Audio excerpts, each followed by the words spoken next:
নমস্কার। আজকে ভৌতিক ছায়া চ্যানেলের পক্ষ থেকে রয়েছে খুবই মজাদার একটি গল্প। গল্পটির নাম কুষ্ঠ রোগীর বউ। গল্পটি মানিক বন্দ্যোপাধ্যায়ের লেখা। কোনো নৈসর্গিক কারণ থাকে কিনা ভগবানই জানেন। মাঝে মাঝে মানুষের কথা আশ্চর্য রকম ফলিয়া যায়।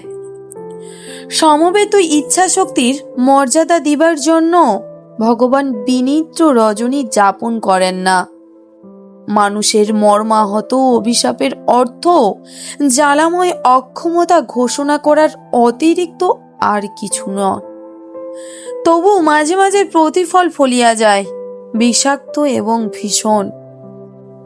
এ কথা কে না জানে যে পরের টাকা ঘরে আনার নাম অর্থ উপার্জন, এবং এই কাজটা বড় স্কেলে করিতে পারার নাম বড়লোক হওয়া। পকেট হইতে চুপি চুপি হারাইয়া গিয়া যেটি পথের ধারে আবর্জনার তলে আত্মগোপন করিয়া থাকে, সেটি ছাড়া নারীর মতো মালিকহীন টাকাও পৃথিবীতে নাই। কম এবং বেশি অর্থ উপার্জনের উপায় তাই একেবারে নির্ধারিত হইয়া আছে কপালের ঘাম আর মস্তিষ্কের শয়তানি। কারো ক্ষতি না করিয়া জগতে নিরীহ ও সাধারণ হইয়া বাঁচিতে চাও? কপালে 500 ফোঁটা ঘামের বিনিময়ে একটি মুদ্রা উপার্জন করো। সকলে পিঠ চাপড়াইয়া আশীর্বাদ করিবে। কিন্তু বড়লোক যদি হইতে চাও, মানুষকে ঠকাও, সকলের সর্বনাশ করো। তোমার জন্মগ্রহণের আগে পৃথিবীর সমস্ত টাকা মানুষ নিজেদের মধ্যে ভাগ করিয়া দখল করিয়া আছে। ছলে বলে কৌশলে যেভাবে পারে তাদের সিন্দুক খালি করিয়া নিজের নামে ব্যাংকে জমাও। মানুষ পায়ে ধরিয়া কাঁদিতে কাঁদিতে অভিশাপ দিবে। ধনী হওয়ার এছাড়া দ্বিতীয় পন্থা নাই। সুতরাং বলিতে হয়, যতীনের বাবা অনন্যপায় হইয়াই অনেকগুলি মানুষের সর্বনাশ করিয়া কিছু টাকা করিয়াছিল। সকলের উপকার করিয়া টাকা করিবার উপায় থাকিলে এমন কাজ সে কখনো করিত না। তাই জীবনের আনাচে কানাচে তাহার যে অভিশাপ ও ঈর্ষার বোঝা জমা হইয়াছিল, সেজন্য তাহাকে সম্পূর্ণরূপে দায়ী করা চলে না। তবু সংসারে চিরকাল পুণ্যের জয় এবং পাপের পরাজয় হইয়া থাকে। এই কথা প্রমাণ করিবার জন্যই যেন বাপের জমা করা টাকাগুলি হাতে পাইয়া ভালো করিয়া ভোগ করিতে পারার আগেই মাত্র 28 বছর বয়সে যতীনের হাতে কুষ্ঠরোগের আবির্ভাব ঘটিল। লোকে যা বলিয়াছিল অবিকল তাই, একেবারে কুষ্ঠ ব্যাধি। মহাশ্বেতা একদিন স্বামীকে জিজ্ঞাসা করিল, তোমার আঙুলে কি হয়েছে? কি জানি, একটা ফুসকুড়ির মতো উঠেছিল। মহাশ্বেতা আঙুলটা নাড়িয়ে চাড়িয়ে দেখিয়া বলিল, ফুসকুড়ি নয়, চারদিকটা লাল হয়েছে। আঙুলটা কেমন ওষার ওষার লাগছে শ্বেতা, একটু টিনচার আইনে লাগিয়ে দেব? নয়তো বলো একটা চুমু খেয়ে দিচ্ছি, এক চুমুতেই সেরে যাবে। আঙুলটা চুম্বন করিয়া মহাশ্বেতা হাসিল। পুরুষ মানুষের আঙুল তো নয়, উর্বশী মেনকার কাছ থেকে যেন ধার করেছ। বাবা, মানুষের আঙুলের রং পর্যন্ত এমন টুকটুকে হয়, রক্ত যেন ফেটে পড়ছে। আঙুলটি যে হাতে লাগানো ছিল, স্বামীর সেই হাতটি মহাশ্বেতা নিজের গলায় জড়িয়া দিল। জীবনে যে কথা সে বহুবার বলিয়াছে, আজ আর একবার সেই কথাই বলিল। এ তোমার ভারী অন্যায়, তা জানো? তুমি সুন্দর বলেই তো আমার ধাঁধা লাগে। তোমাকে ভালোবাসি না তোমার চেহারাকে ভালোবাসি বুঝতেই পারি না। শুধু কি তাই গো? তবে আর ভাবনা কি ছিল? দিনরাত কিরকম ভাবনায় ভাবনায় থাকি, তোমার হলে টের পেতে। ঈর্ষায় জ্বলে মরি যে।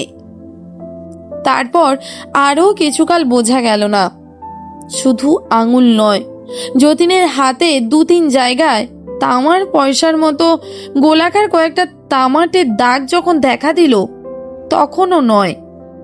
মহাশ্বেতার শুধু মনে হইল যতীনের শরীরটা বুঝি ভালো যাইতেছে না। গায়ের রংটা তার রক্ত খারাপ হওয়ার জন্য কিরকম নিষ্প্রভ হইয়া আসিয়াছে। একটা টনিক খাওয়া দরকার। দেখো, তুমি একটা টনিক খাও। টনিক খেয়ে কি হবে? আহা, খাও না, শরীরটা যদি একটু সারে। যতীন টনিক খাইল, কিন্তু টনিকে ব্যাধির কিছু হইবার নয়। ক্রমে আরো কয়েকটা আঙুলে তার ফুসকুড়ি দেখা দিল। শরীরের চামড়া আরো কর্কশ, আরো মরা মরা দেখাইতে লাগিল। চোখের কোল এবং ঠোঁট কেমন একটা অস্বাস্থ্যকর নিত মাংসের রূপ লইয়া অল্প অল্প ফুটিয়া উঠিল। স্পর্শ অনুভব করিবার শক্তি তাহার ক্ষীণ হইয়া আসিল। চিমটি কাটিলে তাহার যেন আর তেমন ব্যথা বোধ হয় না। দিবারাত্রি একটা ভোঁতা অস্বাস্থ্যকর অনুভূতি তাকে বিষণ্ণ খিটখিটে করিয়া রাখিল, এবং সকলের আগে যে আঙুলের ছোট একটি ফুসকুড়িকে মহাশ্বেতা চুম্বন করিয়া 3-4 আইটে লাগিয়া দিয়েছিল, সেই আঙুলেই তাহার পছন ধরিল প্রথম। 16 টাকা ভিজিটে ডাক্তার বলিলেন, আপনাকে বলতে সংকোচ বোধ করছি, আপনার কুষ্ঠ হয়েছে। 32 টাকা ভিজিটে ডাক্তার বলিলেন, টাইপটা খারাপ, একেবারে সেরে উঠতে সময় নেবে। সেরে তাহলে যাবে ডাক্তারবাবু? যাবে না? ভয় পান কেন? রোগ যখন হয়েছে সারতেও পারে নিশ্চয়। এমন করিয়া ডাক্তার কথাগুলি বলিলেন। আশ্বাস দিবার চেষ্টাটা তাহার এত বেশি সুস্পষ্ট হইয়া রহিল যে কাহারও বুঝিতে বাকি রহিল না যতীনের এ মহাব্যাধি কখনো সারিবে না। 100 টাকা ভিজিটে ডাক্তার বলিলেন, যতটা সম্ভব লোকালাইজড করে রাখা ছাড়া উপায় নেই, তার বেশি কিছু করা অসম্ভব। জানেন তো রোগটা ছোঁয়াচে, সাবধানে থাকবেন। আপনাকে তো বলাই বাহুল্য যে ছেলে মেয়ে হওয়াটা বোঝেন না। বোঝে না? যতীন বোঝে, মহাশ্বেতা বোঝে, কিন্তু 6 মাস আগে যদি এই বোঝাটা যাইতো। মহাশ্বেতা যেন মরিয়া গিয়াছে। অন্যায় অসঙ্গত অপঘাতে যন্ত্রণা পাইয়া সদ্য সদ্য মরিয়া গিয়াছে। বিমূঢ় আতঙ্কে বিহলের মতো হইয়া সে বলিল, তোমার কুষ্ঠ হয়েছে? ও ভগবান, কুষ্ঠ! ব্যাতিন তখনও মরে নাই, মরিতেছিল। সাধারণ কথার সুর, তাল, লয়, মান সমস্ত বাদ দিয়া সে বলিল, কি পাপে আমার এমন হলো শ্বেতা? তোমার পাপ কেন হবে গো? আমার কপাল। নিজের বাড়িতে আত্মীয় পরিজনের মধ্যে যতীন হইয়া রইল অস্পৃশ্য। গৃহের সর্বত্র ঘুরিয়া বেড়াইবার সাথ থাকিলেও বাধাও অবশ্য কেহই তাহাকে দিতে পারিত না।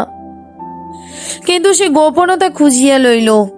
বাড়ির একটা অংশ বিচ্ছিন্ন করিয়া লইয়া সেখানে নিজেকে সে নির্বাসিত ও বন্দী করিয়া রাখিল।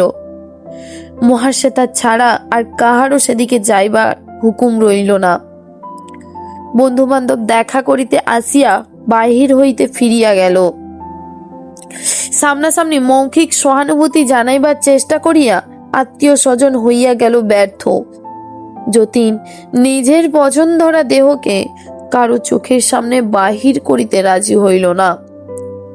নিজের ঘরে সে রেডিও বসাইল, স্তূপাকার বই আনিয়া জমা করিল, ফোন বসাইয়া বাড়ির অন্য অংশ এবং বাইরের জগতের সঙ্গে একটা অস্পষ্ট চাপা শব্দের সংযোগ স্থাপিত করিয়া রইল।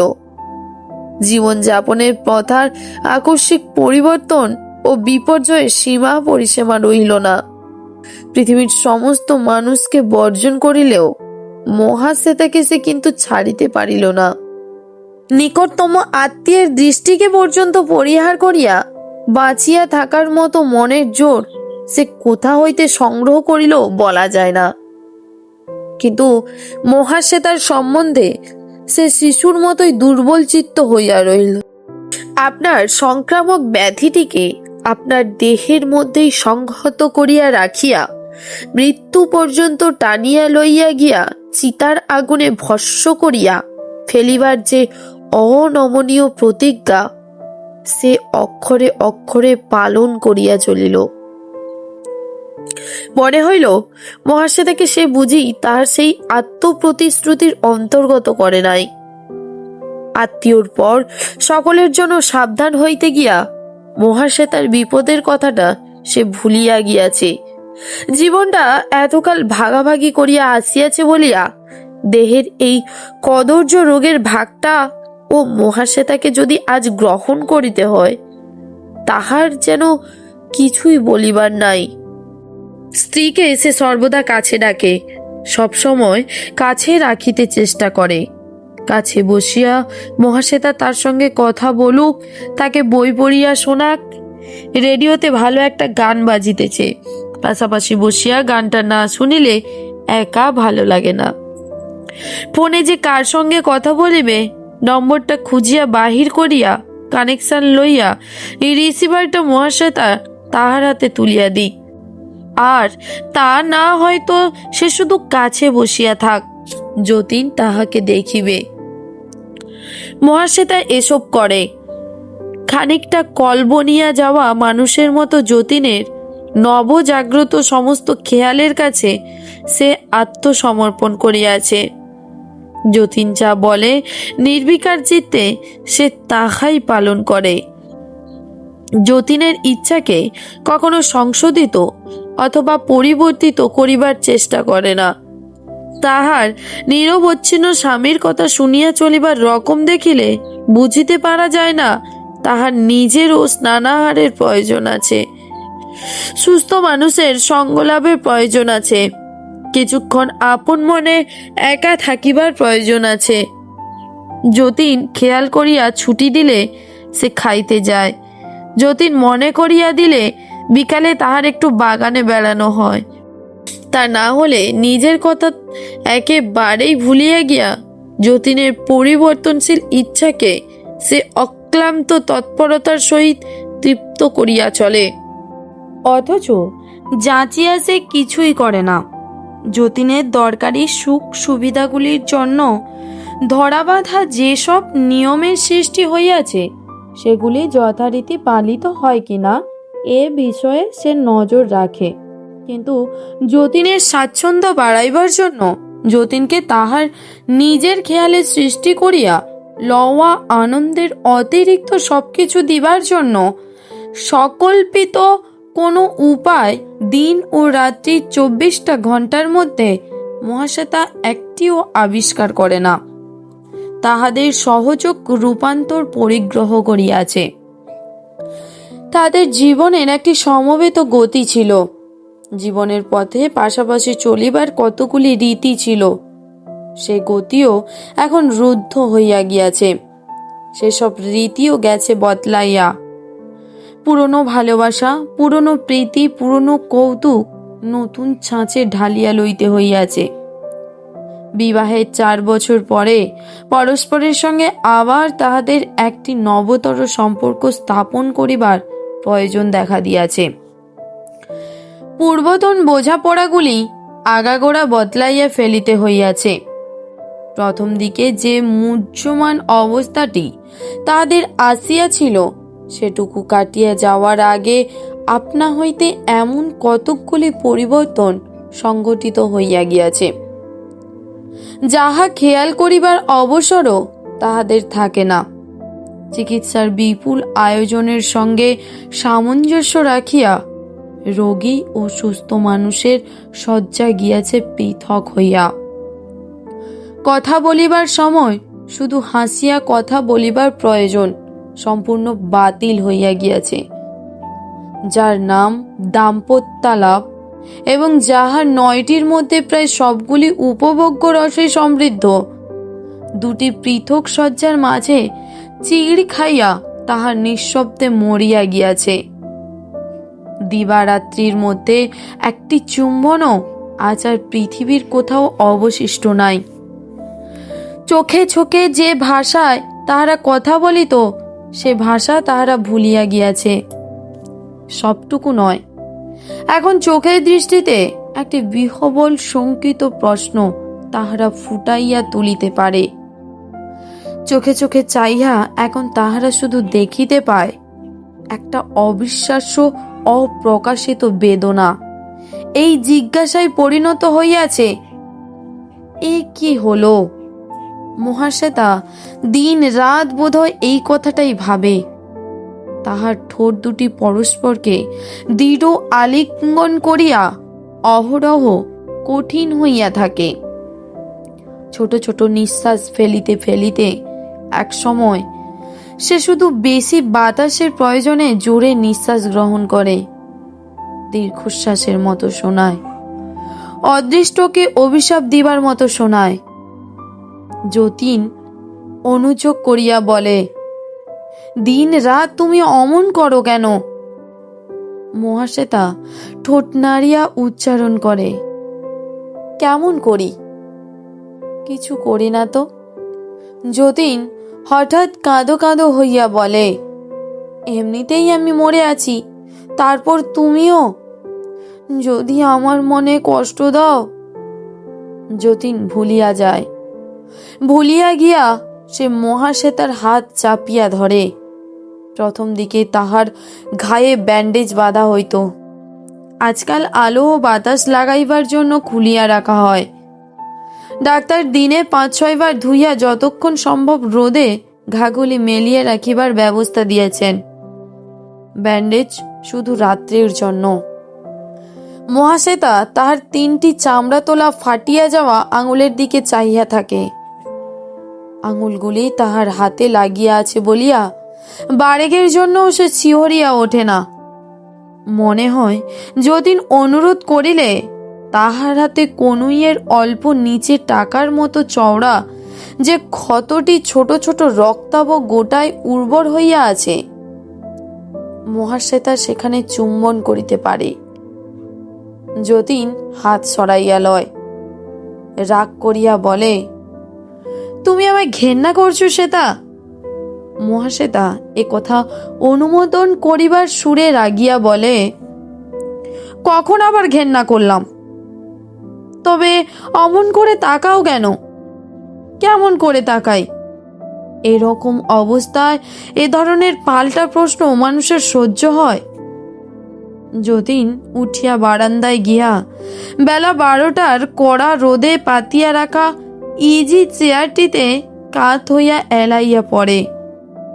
বৈশাখী সূর্যের এ অম্লান কিরণ ভালো মানুষের হয়তো 5 মিনিটের বেশি সহ্য হয় না, কিন্তু যতীনের অনুভব শক্তি ভোঁতা হইয়া গিয়াছে।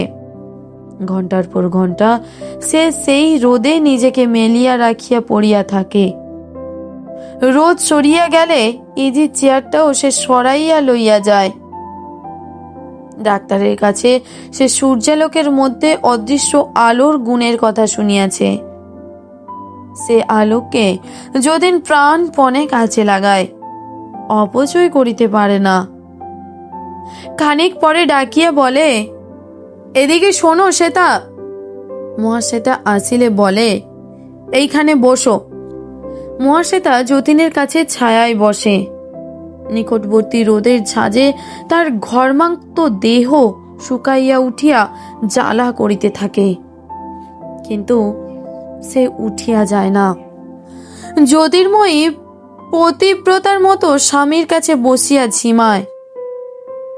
যতীন বলে, আমার তেষ্টা পেয়েছে। মহাশ্বেতা তাকে জল আনিয়া দেয়। যতীন বলে, আমার আর একটা বালিশ চাই। মহাশ্বেতা তাহাকে আর একটা বালিশ আনিয়া দেয়। যতীন বলে, এনে দিলেই হলো বুঝি, মাথার নিচে দিয়ে দাও। মহাশ্বেতা বালিশটা তাহার মাথার নিচে দিয়া দেয়। যতীন রুক্ষ দৃষ্টিতে চাহিয়া বলে, কি ভাবছো শুনি? মহাশ্বেতা বলে, কি ভাবব?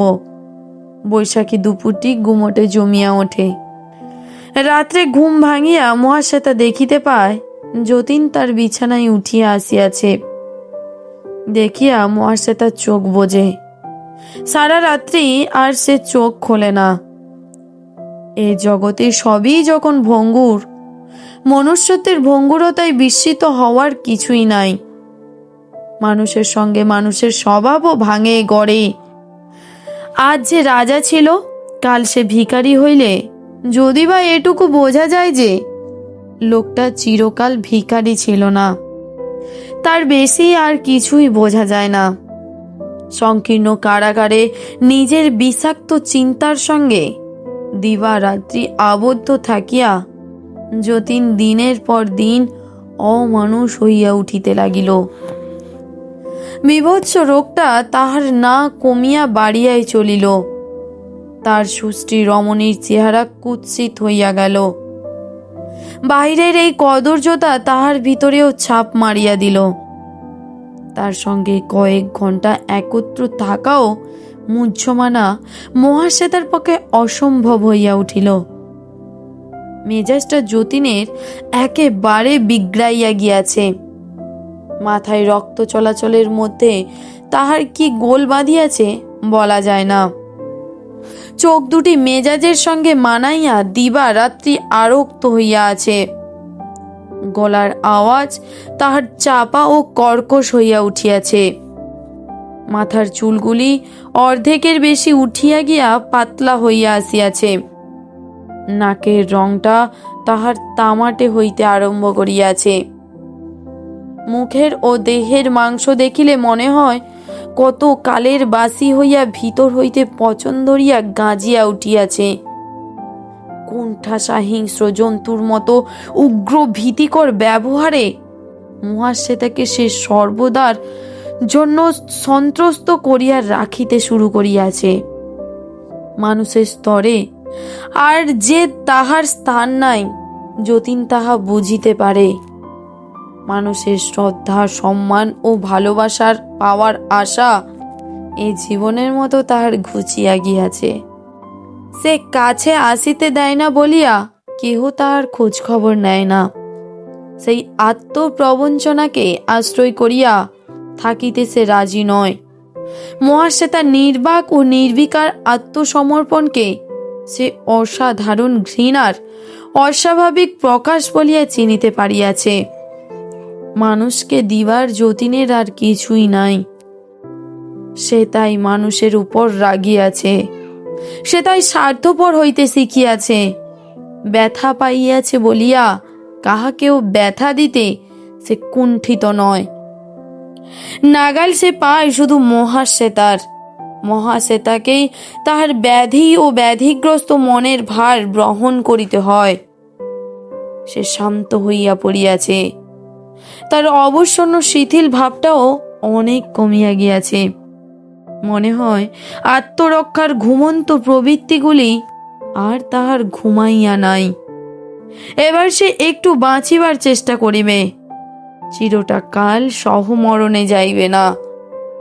যতীনকে সে বলে, কোথাও যাবে? যতীন বলে, না। সমুদ্রের জল লাগালে হয়তো কমতো। যতীন কুটিল সন্দিগ্ধ দৃষ্টিতে তাকাইয়া বলে, কমতো? তোমার মাথা হতো। ডাক্তার তো ও কথা বলেনি।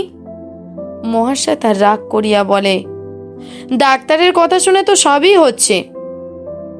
খানিক পরে সে আবার বলে, ঠাকুর দেবতার কাছে একবার হতে দিয়ে দেখলে হতো, হয়তো প্রত্যাদেশ কিছু পেতে। যতীন আরক্ত চোখে মহাশ্বেতার সুস্থ সবল দেহটির দিকে চাহিয়া থাকে। নিজের ছেলে খেয়ে ঠাকুর দেবতায় অত ভক্তি কেন? প্রত্যাদেশ? তোমার মতো পাপিষ্টের স্বামীকে ঠাকুর প্রত্যাদেশ দেন না। ব্যাপারটা মাসখানেক পুরনো। যতীন ঘটনাটির সংক্ষিপ্ত ইতিহাস শুনিয়াছে, কিন্তু দৈব দুর্ঘটনায় সে বিশ্বাস করে নাই। মহাশ্বেতাকে সন্দেহ করিয়াছে। সন্দেহটা মনে মনে নাড়াচাড়া করিতে করিতে নিজের তাহাতে প্রত্যয় জন্মাইয়াছে এবং উগ্র উত্তেজনায় একটা পুরা দিন পাগল হইয়া থাকিয়াছে। মহাশ্বেতা কিছু প্রকাশ করে না। জেরার জবাবে এমন সব কথা বলে যে যতীন বিশ্বাস করিতে পারে না। জোড়া তালি দিবার চেষ্টাটা তাহার ধরা পড়িয়া যায়। তাছাড়া মহাশ্বেতা এমন এমন ভাব দেখায় যে এটা সম্পূর্ণভাবে তাহারই ব্যক্তিগত জীবনের ঘটনা। এমনও যদি হয় যে এ ব্যাপারে তাহার হাত ছিল, দৈবের চেয়ে সেই বেশি দায়ী বলিবার অধিকার যতীনের নাই। সে তাহার জীবনের সঙ্গে সম্পর্কহীন অপ্রাসঙ্গিক আলোচনা তুলিয়া অনর্থক উদ্বিগ্ন হইতেছে। মহাশ্বেতার কপালে দুঃখ ছিল, সব দিক দিয়ে বঞ্চিত হওয়ার বিধিলিপি ছিল। সে দুঃখ পাইয়াছে, বঞ্চিত হইয়াছে। যতীনের কি? সে কেন ব্যস্ত হয়?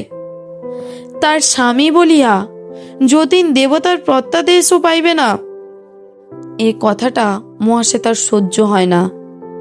সে বলে, ছেলে ছেলে করে তো মরছ, গুণে জেনেছ ছেলে? যতীনের চোখে প্রত্যাদেশকারীর দৃষ্টি ফুটিয়া ওঠে। ছেলে নয়, ওরা যে বলল ছেলে, আমার চেয়ে ওরা যে বেশি জানে। যতীন তখন আর কিছু বলে না, চুপচাপ ভাবিতে থাকে। পরদিন দুপুরে যতীনের রোদটুকু হরণ করিয়া আকাশ ভরিয়া মেঘ জমিলে মহাশ্বেতাকে কাছে, খুব কাছে আহ্বান করে। বাহিরে ব্যাকুল বর্ষণ শুরু হইলে হঠাৎ সে বহুদিনের ভুলিয়া যাওয়া অভিমানের সুরে বলে, মেয়ের বুঝি দাম নেই? মহাশ্বেতা অবাক হইয়া বলে, তুমি এখনো সে কথা ভাবছ? যতীন বলে, কি করেছিলে? গলা টিপে তুমি তাকে মারতে পারোনি শ্বেতা? না, তাও পেরেছিলে। মহাশ্বেতা বলে, আবল তবল কথার কত জবাব দেব? যা বোঝো না তাই নিয়েই কেবল বকবক করবে। বেঁচে থাকলে কত দুঃখ পেত ভেবে আমি মন ঠান্ডা করেছি। তুমি পারো না? কি বৃষ্টিটাই নামলো, দেখি একটু। মহাশ্বেতা উঠিয়া গিয়া জানলায় দাঁড়ায়। বাহিরে অবিশ্রান্ত জল পড়ে, আর যতীন অবিরত গাল দেয়। মহাশ্বেতা চোখ দিয়া বর্ষা দেখে, আর কান দিয়া স্বামীর কথা শোনে। যতীন যখন বলিতে থাকে যে এ কাজ যে মেয়ে মানুষ করিতে পারে, সে যে আর কোনো অন্যায় করিতে পারে না, এ কথা স্বয়ং ভগবান তাহাকে বলিলেও সে বিশ্বাস করিবে না। তখন মহাশ্বেতা একটু হাসে। একদিন তাহাদেরও এই কথোপকথন হইয়াছিল। কি পাপে আমার এমন হলো শ্বেতা? তোমার পাপ কেন হবে? আমার কপাল। আজ কথা বলিবার ধারা উল্টিয়া গিয়াছে। যতীন আজ প্রাণপণে চেঁচাইয়া বলে, তোমার পাপে আমার এমন দশা হয়েছে। ছেলে খেকো রাক্ষসী, তুমি মরতে পারোনি? না, সাত আহ্লাদ এখনো মেটেনি। এখনো বুঝি একজনকে খুব ভালোবেসেছ? এই সন্দেহটাই এখন যতীনের আক্রমণ করার প্রধান অস্ত্রে দাঁড়াইয়া গিয়াছে। মহাশ্বেতার মুখ দেখিলে কারো এ কথা মনে হওয়া উচিত নয় যে সে সুখে আছে। যতীনের দেখিবার ভঙ্গি ভিন্ন। মহাশ্বেতার মুখের ম্লানিমা তার চোখে রূপৈশ্বর্যের মতো লাগে। ওর চোখের ফাঁকা দৃষ্টি যে আজকাল শান্তিতে স্তিমিত হইয়া গিয়াছে, সেটা তার মনে হয় পরিতৃপ্তি। ওর পরিষ্কার পরিচ্ছন্ন থাকাটা যতীনের কাছে হইয়া উঠিয়াছে সাজসজ্জা। তার দৃষ্টির আড়ালে ওর নেপথ্যে জীবনটির পরিসর বাড়াইয়া তোলা যতীনের কাছে গভীর সন্দেহের ব্যাপারে দাঁড়াইয়া গিয়াছে। তাকে একা ফেলিয়া সমস্ত দুপুরটা সে কাটায় কোথায়? অন্য ঘরে বিশ্রাম করে? যতীন বিশ্বাস করে না। বিশ্রামের জন্য অন্য ঘরেরই যদি তার প্রয়োজন, যতীনের পাশের ঘরখানা কি দোষ করিয়াছে? নির্জন দুপুরে নিচের তলায় কোণার একটা ঘর ছাড়া ওর বিশ্রাম করা হয় না? বাহির হইতে যে ঘরে সকলের অগোচরে মানুষ আসা যাওয়া করিতে পারে। অত বোকা নই আমি, বুঝলে? পাল্টা প্রশ্ন করার অভ্যাসটা মহাশ্বেতার এখনো একেবারে যায়নি। সে বলে, তোমাকে বোকা কে বলেছে? যতীন গোঁ ধরিয়া বলে, ওসব চলবে না। আমার বাড়িতে বসে ওসব তোমার চলবে না। এই তোমাকে আমি বলে দিলাম, এখনো মরিনি আমি। কি সব বলছো? বলছি তোমার মাথা আর মুন্ডু, ওরে বাপরে, চারদিক দিয়ে আমার একেবারে সর্বনাশ হয়ে গেল যে। যতীন হাউ হাউ করিয়া কাঁদিয়া ওঠে। মহাশ্বেতা ছবির মতো দাঁড়াইয়া থাকিয়া থাকিয়া তাহার বিকৃত ক্রন্দন চাহিয়া দেখে। যতীনের আকুলতা যত তীব্র হইয়া ওঠে, সে যেন ততই শান্ত হইয়া যায়। ধীরে ধীরে সন্তর্পণে তাহার চোখে পলক পড়ে। ঘরের দেয়ালে ঝাপসা ছবিগুলি মন্থর গতিতে তাহার চারিদিকে পাক খায়। বাহিরের শব্দগুলি তাহার কানে আসিয়া বাজিতে থাকে। সে একটু একটু করিয়া তাহা অনুভব করে। তাহার মনে হয় কে যে কোথায় কাঁদিতেছে। পাগলামি মহাশ্বেতারও আসিয়াছে বইকি, তাহাও অপরিহার্য। সাধারণ অবস্থায় মানুষ যাহা করে না, সেসব করার নাম পাগলামি। সাধারণ অবস্থা অতিক্রম করিয়া গিয়াছে যাহার জীবন, ওসব তাহাকে করিতে হয়। মস্তিষ্কের কতগুলি অভিনব অভ্যাস জন্মিয়া যায়। বন্ধুকে কারো মনে হয় শত্রু, প্রিয়কে কারো মনে হয় অপ্রিয়, জীবনকে কারো মনে হয় সীমাত্তলিত কৌতুক। দুঃখ দেখিলে কেহ কাঁদিয়াই মরিয়া যায়, কেহ উদাস দৃষ্টিতে চাহিয়া ভাবে বিকালে চা পান করা হয় নাই বলিয়া মাথাটা ঝিমঝিম করিতেছে। আকাশে কি আশ্চর্য একটা পাখি উড়িয়া গেল। মহাশ্বেতা রাত্রে ঘরে থাকে না, পাশের ঘরে সে বিছানা পাতে। যতীন প্রশ্ন করে, কেন? সে মুখে কিছু বলে না। ঘরে ঢুকিয়া খিল তুলিয়া দিয়া সমস্ত রাত্রি জবাবটা সুস্পষ্ট করিয়া রাখে। যতীন রুদ্ধ দরজার সামনে দাঁড়াইয়া বলে, রিভলভারে গুলি ভরে রাখলাম, কাল সকালে ঘর থেকে বেরুলেই তোমাকে গুলি করব। বলে, এ অপমান সহ্য হয় না শ্বেতা, তুমি আমাকে এমন করে ঘেন্না করবে? এ ঘরে নিঃসঙ্গ পরিত্যক্ত যতীন জাগিয়া থাকে। ও ঘরে মহাশ্বেতা শূন্য বিছানায় নিস্পন্দ অনুসন্ধানে জীবনের অবলম্বন খোঁজে। কত কথা সে ভাবিবার চেষ্টা করে, কিন্তু ভাবিতে পারে না। কত কথা বুঝিবার চেষ্টা করিয়াও বুঝিতে পারে না। সব গোলমাল হইয়া যায়। কুমারী জীবনের স্মৃতি একটা অচিন্তনীয় অনুভূতির মতো মস্তিষ্কের বাহিরে বাহিরে ঘুরিয়া বেড়ায়। বিবাহের পর যে 4টে বছর যতীন সুস্থ ছিল, সুরূপ ছিল, সে সময়ের কথাটা ভাবিতে আরম্ভ করা মাত্র মহাশ্বেতার চিন্তা শক্তি অসাড় হইয়া যায়। জীবনের এই আদিম নিষ্পাপ উৎসব হইতে সে একেবারে উপস্থিত হয় যতীনের গলিত দেহ ও বিকৃত জীবনকে কেন্দ্র করা পচা ভাবসানো জীবনে। সেখানে একটি নবজাত শিশু, একটি পরিপুষ্ট বিস্ময় জন্মিয়া মরিয়া যায়, বারবার জন্মিয়া বারবার মরিয়া যায়। যতীনের মনে যত আলো ছিল সব নিভিয়া গিয়াছে। গাঢ় অন্ধকারে তাহার মনে এককালীন হাস্যকর কত কুসংস্কারের যে জন্ম হইয়াছে সংখ্যা হয় না।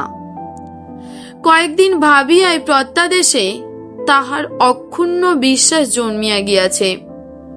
দেবতা একদিন যার কাছে ছিল অলস কল্পনা, ধর্ম ছিল বার্ধক্যের ক্ষতিপূরণ, জ্ঞান ছিল অনমনীয় যুক্তি, আজ সে আশা করিতে আরম্ভ করিয়াছে দেবতার যদি দয়া হয়, হয়তো আবার সুস্থ হইয়া ওঠার পথ দেবতাই তাহাকে বলিয়া দিবান। কিন্তু কোন দেবতা? তারকেশ্বর, বৈদ্যনাথ, কামাখ্যা, কোথায় তাহার প্রত্যাদেশ আসিবে? যদি নিজে ভাবিয়া ঠিক করিতে পারে না, মহাশ্বেতাকে সে পরামর্শ করিতে ডাকে। কোথায় গিয়ে হত্যে দেওয়া ভালো শ্বেতা? মহাশ্বেতা সবচেয়ে দূরবর্তী একটি পীঠস্থানের নাম স্মরণ করিবার চেষ্টা করিয়াও বলে, কামাখ্যায় যাও। আমি যাব। যতীন স্তম্ভিত হইয়া যায়। এই অবস্থায় আমি কি করে যাব? মহাশ্বেতা বলে, কে যাবে তবে? কেন, তুমি যাবে? স্বামীর অসুখ হলে স্ত্রী গিয়েই হতে দেয়, প্রত্যাদেশ নিয়ে আসে। মহাশ্বেতা বলে, আমি আমি গেলে প্রত্যাদেশ পাবো না। ঠাকুর দেবতায় আমার বিশ্বাস নেই। বিশ্বাস নেই? মন্তব্যটা যতীনের অবিশ্বাস্য মনে হয়। এক ফোঁটাও নয়। হতে দেবার কথা ভাবলে আমার হাসি আসে। যতীন রাগিয়া ওঠে। তা পাবে না? হাসি তো পাবেই। হাসি নিয়েই যে মেতে আছো। এদিকে স্বামী মরছে, ওদিকে আর একজনের সঙ্গে হাসির হাটটা চলছে। আমি কিছু বুঝি না ভেবেছ? মহাশ্বেতা বলে, কার সঙ্গে হাসির হররা চলছে? তাই যদি জানবো তুমি এখনো এ বাড়িতে আছো কি করে? যতীন পচন ধরা নাক দিয়া সশব্দে নিঃশ্বাস গ্রহণ করে। গলিত আঙুলগুলি মহাশ্বেতার চোখের সামনে মেলিয়া আর্তনাদের মতো বলিতে থাকে, ভেবো না, ভেবো না, তোমারও হবে, আমারও চেয়ে আরো ভয়ানক হবে। এত পাপ কারো সয় না। হিংস্র ক্রোধের বশে যতীন আঙুলের ক্ষতগুলি মহাশ্বেতার হাতে জোরে জোরে ঘষিয়া দেয়। আগুন দিয়া আগুন ধরানোর মতো সংক্রামক ব্যাধিটাকে সে যেন মহাশ্বেতার দেহে চালান করিয়া দিয়াছে। এমনই একটা উগ্র আনন্দে অভিভূত হইয়া বলে, ধরল বলে, তোমাকেও ধরল বলে, আমাকে ঘেন্না করার শাস্তি তোমার জুটল বলে, আর দেরি নেই। এই অভিশাপ দেওয়ার পর মহাশ্বেতা যতীনকে একরকম ত্যাগ করিল। সেবা সে প্রায় বন্ধ করিয়া আনিয়াছিল, এবার কাছে আসাও কমাইয়া দিল। সকালে একবার যদি কিছুক্ষণের জন্য আসিয়া যতীনকে সে দেখিয়া যায়, সারাদিন আর তাহার দেখা মেলে না। রাত্রে শোয়ার আগে একবার শুধু উকি দিয়া যায়, মুহূর্তের জন্য পরিহাসের মতো। যতীন খেপিয়া উঠিয়া মহাশ্বেতাকে শেষ পর্যন্ত বাড়ি হইতেই তাড়াইয়া দিত কিনা বলা যায় না, কিন্তু কয়েকদিনের মধ্যে সে নিজেই প্রত্যাদেশ আনিতে কামাখ্যায় চলিয়া গেল। যতীনের পীড়া পিড়িতে ক্রুদ্ধ আদেশ ও সকরুণ মিনতিতে মহাশ্বেতার সঙ্গে যাইতে রাজি হইয়াছিল, কিন্তু যাত্রা করার সময় তাহাকে বাড়িতে পাওয়া গেল না। যতীনের এক পিসি বলেন, মহাশ্বেতা কালীঘাটে গিয়াছে। যতীনের চাকরকে সঙ্গে করিয়া যতীনের মোটরে এই খানিক আগে মহাশ্বেতা কালীঘাটে চলিয়া গিয়াছে। গোড়াপত্তন কালীঘাটেই হইয়াছিল। মহাশ্বেতা যে যতীনকে বলিয়াছিল ঠাকুর দেবতায় সে বিশ্বাস করে না, এ কথাটা তাহার সত্য নয়। সত্য হইলে যতীনের কামাখ্যা যাওয়ার দিন অত টাকা খরচ করিয়া সে পূজা দিত না, এক ধামা পয়সা ভিখারীদের বিতরণ করিত না। এই কাজটা মহাশ্বেতা নিজেই করিয়াছিল। মন্দিরে ঢুকিবার পথে দুদিকে সারি দিয়া ভিখারি বসিয়াছিল। চাকর আর মোটর চালকের হাতে পয়সার ধামাটা তুলিয়া দিয়া আগে আগে চলিতে চলিতে মহাশ্বেতা দুদিকে মুঠা মুঠা পয়সা বিলাইয়াছিল। সে হইয়াছিল এক মহা সমারোহের ব্যাপার। শুধু ভিখারি নয়, ভিক্ষা দেওয়া দেখিতে রাস্তায় লোক জমা হইয়া গিয়াছিল অনেক। ভিখারিদের মধ্যে কুষ্ঠরোগীও ছিল বৈকি।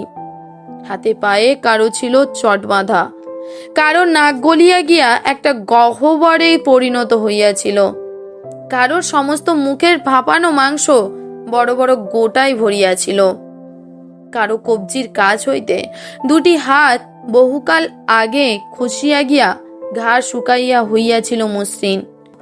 এদের পয়সা দিবার সময় মহাশ্বেতার একটি মুষ্টিতে কুলায় নাই। এদের দিয়া এক ধামা পয়সায় কুলানো যায় নাই। বাড়ি ফিরিয়া সেই দিন বিকালে মহাশ্বেতা কুষ্ঠাশ্রম খুলিয়াছে। চাকর সেদিন পথ হইতে 5 জন ভিখারিকে ধরিয়া আনিয়াছিল। তাহাদের মধ্যে 2 জন হাজার সুখ ও স্বাচ্ছন্দ্যের লোভেও এখানে থাকিতে রাজি হয় নাই। বাকি 3 জন সেই হইতে আরাম করিয়া জাকিয়া বসিয়াছে, খায় দায় ঘুমায়, আর মহাশ্বেতাকে কনে কনে ধনে পুত্রে লক্ষ্মী লাভ করায়, আর তাহাদের কাজ নাই।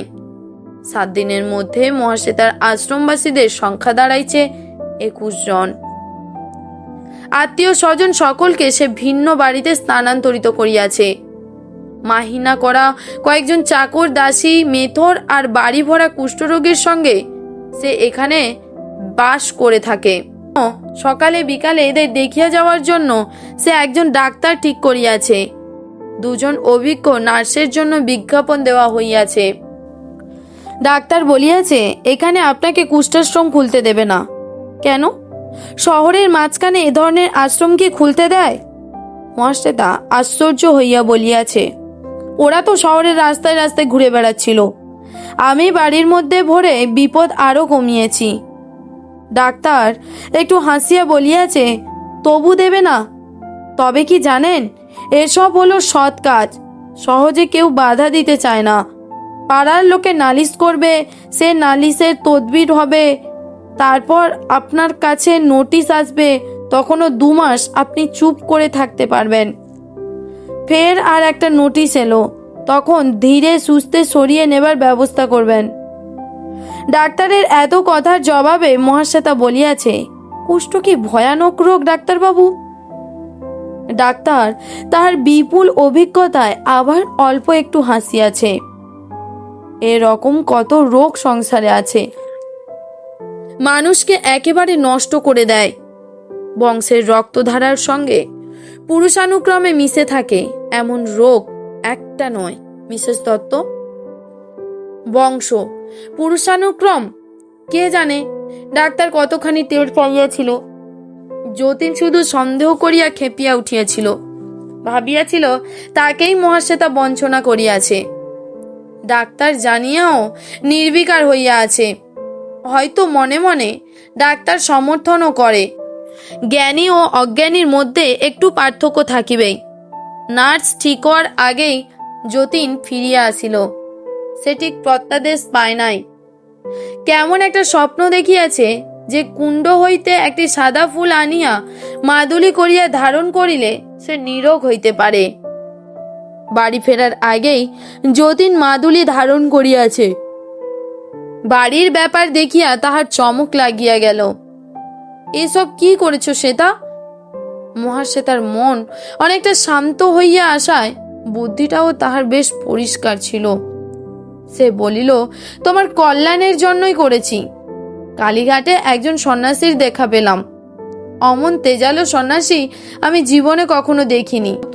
চোখ যেন আগুনের মতো আলো দিচ্ছে। তিনি বললেন, কুষ্ঠাশ্রম করো, তোর স্বামী ভালো হয়ে যাবে। মাদুলি ধারণের প্রভাব তখনও যতীনের মনে প্রবল হইয়া আছে। সে অভিভূত হইয়া বলিল, সত্যি? তোমার কাছে কি মিছে বলছি? তুমি সে সন্ন্যাসীকে দেখোনি? দেখলে তোমার শরীরে কাঁটা দিয়ে উঠত। আমাকে কথাগুলি বলে কোন দিকে যে চলে গেলেন কিছুতেই বুঝতে পারলাম না। যতীন আফসোস করিয়া বলিল, একটা ওষুধ টষুধ যদি চেয়ে নিতে সেটা। বাড়ির যে অংশে যতীনের ছিল সে আবার সেইখানে আশ্রয় গ্রহণ করিল। মাদুলি আর সন্ন্যাসীর ভরসায় মেজাজটা সে অনেকখানি নরম করিয়াই রাখিল, কিন্তু মহাশ্বেতার কাছে ভেড়ে না। কামাখ্যা যাওয়ার আগে যেমন ছিল তেমনি দূরে দূরে থাকে। কুষ্ঠাশ্রম লইয়া সে মাতিয়া উঠিয়াছে। 21টি অধিবাসীর সংখ্যা 25-এ পৌঁছিলে তার যেন আনন্দের সীমা থাকে না। দিবারাত্রি সে পথে কুড়ানো এই বিকৃত গলিত মানুষগুলির সেবা প্রদান করে। মহাশ্বেতা ঘাড় হেট করিয়া দাঁড়াইয়া রহিল, কিছু বলিতে পারিল না। সুস্থ স্বামীকে একদিন সে ভালোবাসিত, ঘৃণা করিত পথের কুষ্ঠ রোগীদের। স্বামীকে আজ সে তাই ঘৃণা করে, পথের কুষ্ঠ রোগাক্রান্তগুলিকে ভালোবাসে। এতে জটিল মনোবিজ্ঞান নাই, সহজ বুদ্ধির অনায়াসবোধ্য কথা। মহাশ্বেতা দেবী তো নয়, সে শুধু কুষ্ঠ রোগীর বউ।